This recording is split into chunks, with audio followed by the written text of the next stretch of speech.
नमस्कार साथियों, आप सभी का स्वागत है आपके अपने ही कार्यक्रम ग्रह नक्षत्र में। साथियों, इन दिनों हमने एक नवीन सेशन शुरू किया है जिसका नाम है ज्योतिष सीखिए। इस कार्यक्रम के माध्यम से मेरा एक ही उद्देश्य है, आप स्वयं अपनी जन्म कुंडली का विश्लेषण कर सकें। साथियों, आपके सामने जन्म कुंडली है और पूर्व में हम चर्चा कर चुके हैं कुंडली के अलग अलग भाव जो होते हैं, 1 से लगाकर 12 भाव होते हैं। यह हमारे जीवन के किन भागों को दर्शाती है। दोस्तों, आज हम बात करेंगे कुंडली के जो 12 भाव होते हैं, 12 हाउसेज होते हैं, इनके जो ग्रह स्वामी होते हैं, इनको हम किस नाम से संबोधित करते हैं। दोस्तों, प्रथम भाव जो कुंडली का है, यह देह के बारे में हम ध्यान करते हैं, हमारे शरीर के बारे में हम ध्यान करते हैं, तो देह के स्थानपति को हम लग्नेश कहते हैं।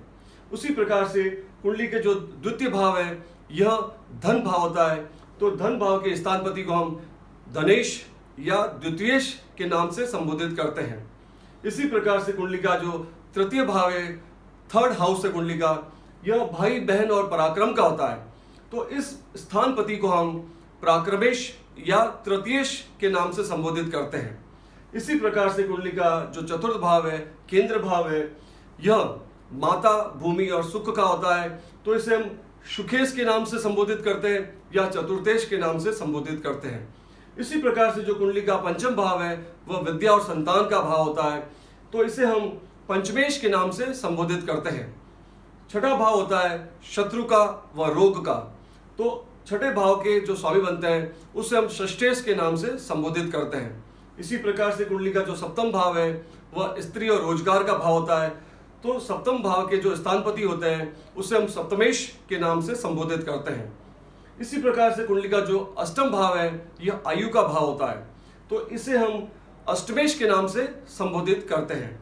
इसी प्रकार से कुंडली का जो नवम भाव है, यह भाग्य का भाव होता है, धर्म का भाव होता है, तो इसके स्थानपति को हम भाग्येश, धर्मेश या नवमेश के नाम से संबोधित करते हैं। इसी प्रकार दोस्तों, जो कुंडली का दशम भाव है, राज्य का व पिता का भाव होता है, तो दशम भाव के स्थानपति को हम दशमेश या राज्येश के नाम से संबोधित करते हैं।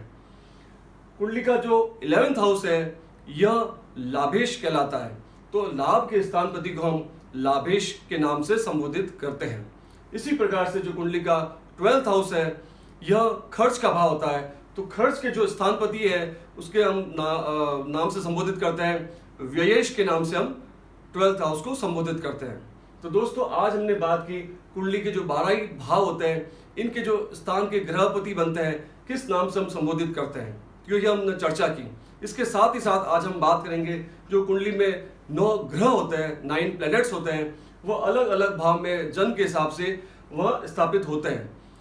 तो जो ग्रह आपस में मित्र भी होते हैं, शत्रु भी होती है और समानताएं भी होती है। तो दोस्तों, मैं आपको बताना चाहता हूं कुंडली में जो अलग अलग ग्रह होते हैं, वो कौन से ग्रह मित्र होते हैं आपस में। सूर्य, चंद्र, मंगल व गुरु, यह आपस में मित्र ग्रह होते हैं। इसी के साथ ही साथ शुक्र, शनि, राहु व केतु, यह 4 ग्रह आपस में मित्र होते हैं। लेकिन सूर्य वाले 4 ग्रह और शुक्र वाले 4 ग्रह ये आपस में शत्रुता रखते हैं। और बुध जो ग्रह है, यह सभी ग्रहों के मित्र होते हैं। तो दोस्तों, यह सभी बातें हमें ज्योतिष सीखते वक्त बहुत ही जरूरी है, क्योंकि हम इसका जब फलादेश निकालते हैं या कुंडली का विश्लेषण करते हैं, तब हमें इन बातों की अति आवश्यकता पड़ती है। अगर हमें इस चीज का ज्ञान हो तो हम बहुत अच्छे तरीके से कुंडली का विश्लेषण कर सकते हैं। दोस्तों, आप मेरा कार्यक्रम देख रहे हैं, आपको मेरा कार्यक्रम कैसा लग रहा है? अगर आपको मेरा कार्यक्रम अच्छी दिशा में ले जा रहा है, आपको समझ में आ रहा है और आपको सही लग रहा है, तो मेरे कार्यक्रम को सब्सक्राइब कीजिए, लाइक कीजिए और शेयर कीजिए। दोस्तों, आपके जीवन में भी अगर किसी प्रकार की कोई समस्या आ रही है, तो मेरे कार्यक्रम में कमेंट के माध्यम से आप अपनी जो भी समस्या है उसे प्रश्न के रूप में भेज सकते हैं। मैं पूरी कोशिश करूंगा जो भी आपकी समस्या है उसका समाधान कर सकें। दोस्तों, आज मैं अपनी वाणी को यही विराम देता हूं।